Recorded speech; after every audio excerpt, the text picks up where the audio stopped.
Imagine a tiny baby, no bigger than a loaf of bread, fighting to survive in a neonatal intensive care unit.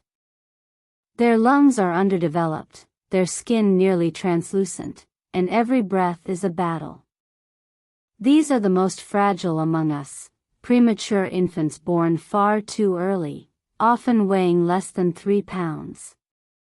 Now imagine that even in this high-tech environment, surrounded by monitors and life-saving machines, something as simple as a vitamin could make the difference between weak, brittle bones and a stronger, healthier start in life. That vitamin is vitamin D, and new research is revealing that giving these tiny newborns more of it, double the amount long considered standard, could dramatically improve their bone development without any signs of harm. For decades, medical advice for newborns, especially those born prematurely, has been cautious. The go-to dose of vitamin D for infants has hovered around a modest amount, believed to be enough to prevent deficiency while avoiding any risk of toxicity. But science doesn't stand still. As researchers dig deeper into the needs of the tiniest patients, they're discovering that what was once thought sufficient may not be enough. In fact, it might be holding these infants back from building the strong bones they need to grow, move, and thrive in the months and years ahead. Bones are not just rigid structures that hold us up. They are living, dynamic tissues that grow, repair, and remodel throughout life, especially in the earliest stages. For a baby born weeks or even months before their due date, this process is cut short. They miss out on the final, crucial stretch of development inside the womb, where the skeleton undergoes a massive mineralization phase. Calcium and phosphate are packed into the bones, making them dense and strong.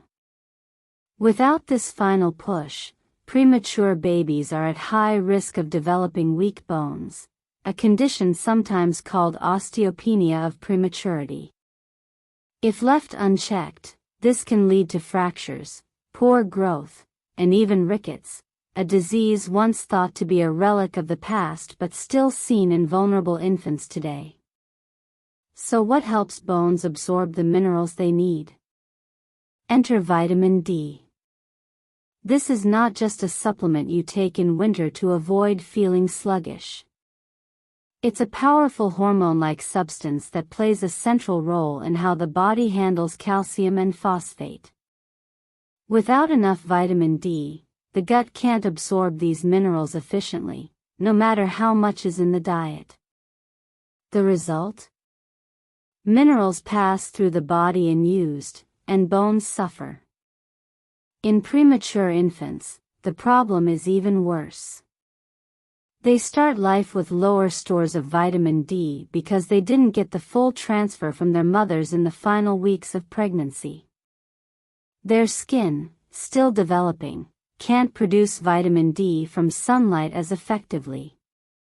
And their diets, whether through fortified formula or fortified breast milk, are often limited in volume and variety, especially in the early days when feeding is a slow, careful process.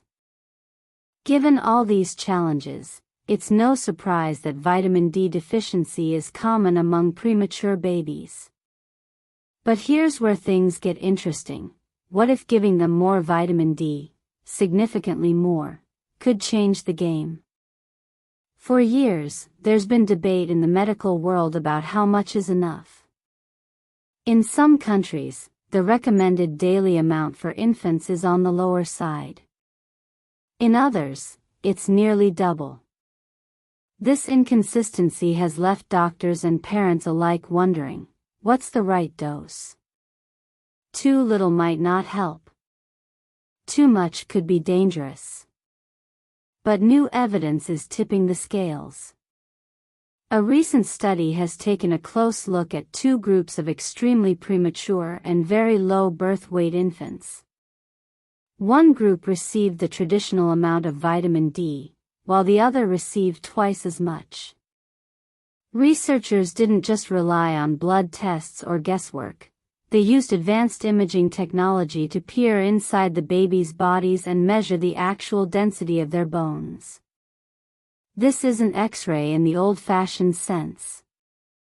It's a more precise technique that allows doctors to see not just the shape of the bones, but how mineralized they are, how strong they are at a microscopic level. And what they found was striking. The babies who got the higher dose didn't just have better numbers on a chart. Their bones were measurably denser, particularly in critical areas like the spine and the thigh bones, areas that will one day bear weight, support movement, and enable walking. Even more remarkable, there were no signs of harm. Not a single case of vitamin D toxicity. No dangerous buildup of calcium in the blood, no kidney issues, no adverse reactions. The higher dose didn't push the body too far. Instead, it seemed to bring it closer to where it should be, closer to what nature intended, but couldn't deliver due to early birth. This suggests that the body of a premature infant, far from being overwhelmed by extra vitamin D, may actually need it to catch up. It's like giving a seedling extra light and water when it's been pulled from the soil too soon. You're not forcing growth. You're supporting what should have happened naturally. But why does this matter beyond the hospital walls? Because the early months of life set the foundation for everything that follows. Strong bones in infancy don't just mean fewer fractures in the NICU. They mean better growth trajectories, stronger motor development, and reduced risk of long-term skeletal problems. They mean a child who can crawl, stand, and run on time. They mean fewer medical interventions, fewer hospital visits, and a better quality of life. And while vitamin D is just one piece of the puzzle, nutrition, overall health, and medical care all play roles. It's a piece that's both simple and powerful. It's not a new drug. It's not a complex surgery. It's a vitamin, available, affordable, and easy to administer. Yet for years, hesitation has held back its wider use. Doctors are trained to avoid risk, and when it comes to newborns, caution is not just wise, it's essential. The idea of giving double the usual dose of anything to a fragile infant naturally raises eyebrows. What if it builds up? What if it disrupts other systems? These are valid concerns. But the body has checks and balances. Vitamin D is fat-soluble, meaning it can be stored, but it's also regulated. The body activates only what it needs, and excess can be managed, especially when monitored. In this study, levels were tracked, and if they went too high, supplementation was paused. That kind of oversight makes high-dose therapy not reckless, but responsible. What's also becoming clear is that the old assumptions about vitamin D may not apply to preemies in the same way they do to full-term babies. Full-term infants get a final boost of nutrients in the womb, including a reserve of vitamin D. Preemies miss that. Their needs are different. Their metabolism is different. So why should they get the same dose? It's like giving the same size shoes to a toddler and a teenager and expecting them to fit equally well. The one-size-fits-all approach may be convenient, but it's not always effective. The growing body of evidence suggests that premature infants may actually require higher doses to reach optimal levels, not because they're absorbing less, but because they're growing so fast and starting from so far behind. And it's not just about bones. Vitamin D receptors are found in nearly every tissue in the body. The brain, the immune system, the heart, all are influenced by this vitamin. Some studies suggest that adequate vitamin D in early life may reduce the risk of respiratory infections, asthma, and even certain autoimmune conditions later on. While the current research focused on bone health, the implications could be much broader. Stronger bones today might mean a stronger, healthier child tomorrow. Of course, no single nutrient is a magic bullet. Premature infants face a host of challenges: lung immaturity, brain development, infection risk, feeding difficulties. Vitamin D won't solve all of them. But it's a rare example of a low-cost, low-risk intervention with the potential for high impact. It doesn't require new technology or expensive drugs.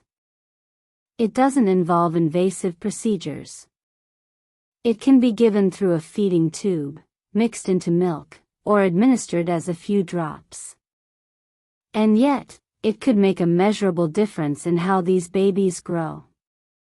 The fact that this study was able to show such clear benefits, using precise imaging, adjusting for differences between groups, and finding consistent results across multiple bone sites, adds weight to the argument. It's not a small observation. It's not a fluke. It's a pattern. And when you see a pattern in medicine, especially one that aligns with biological understanding, it's worth paying attention to. The human body is designed to use vitamin D to build bones. When you give more of it to those who need it most, and you see better bone density as a result, you're not defying nature. You're supporting it. There's also a quiet justice in this discovery. The most vulnerable infants, those born too soon, too small, with the longest odds, are the ones who stand to benefit the most from simple, thoughtful care.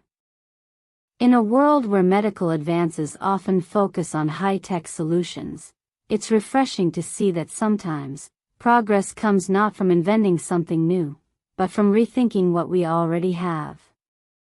We've known about vitamin D for over a century. We've used it to prevent rickets, to strengthen bones, to support health. But we're still learning how to use it wisely, especially in those who need it most. As this evidence spreads, it may lead to changes in guidelines around the world.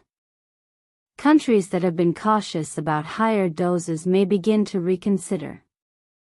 Hospitals may update their protocols.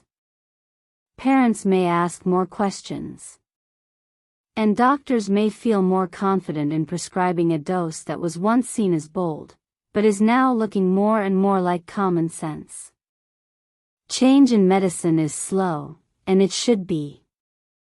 But when the data is strong, and the risks are low, waiting too long can mean missed opportunities for healing. It's also a reminder that medicine is not static. What we believe today may be refined tomorrow. The dose that was considered safe and effective 10 years ago may not be the best choice now. Science evolves. So do our patients. And as we learn more about the unique needs of premature infants, we owe it to them to apply that knowledge with both care and courage. In the end, this isn't just about vitamin D. It's about giving every child, no matter how small, the best possible start. It's about recognizing that even the tiniest bodies have immense potential, and that sometimes, the smallest interventions can have the biggest impact. A few extra drops of a clear liquid, given day after day, could be the difference between a fragile frame and a strong foundation. It could be the quiet force behind a first step, a confident stride, a lifetime of movement. And so, in a neonatal unit where every beep of a monitor matters, where every gram of weight gain is celebrated, this discovery shines quietly but brightly. It doesn't make headlines. It doesn't win awards. But for the babies who grow stronger because of it, and for the families who watch them thrive, it may be one of the most important advances in their journey. Not because it's flashy or new, but because it works. Because it's simple. Because it cares. And because sometimes, the most powerful medicine isn't found in a lab. It's been with us all along, waiting to be used the right way, at the right time, for the right reasons. If you found this video insightful, don't forget to like, subscribe, and hit the bell so you never miss the next deep dive into the science shaping our health. Real breakthroughs often start small, sometimes with something as simple as a vitamin, but their impact can last a lifetime. Share this with someone who cares about the little things that make a big difference. Thanks for watching.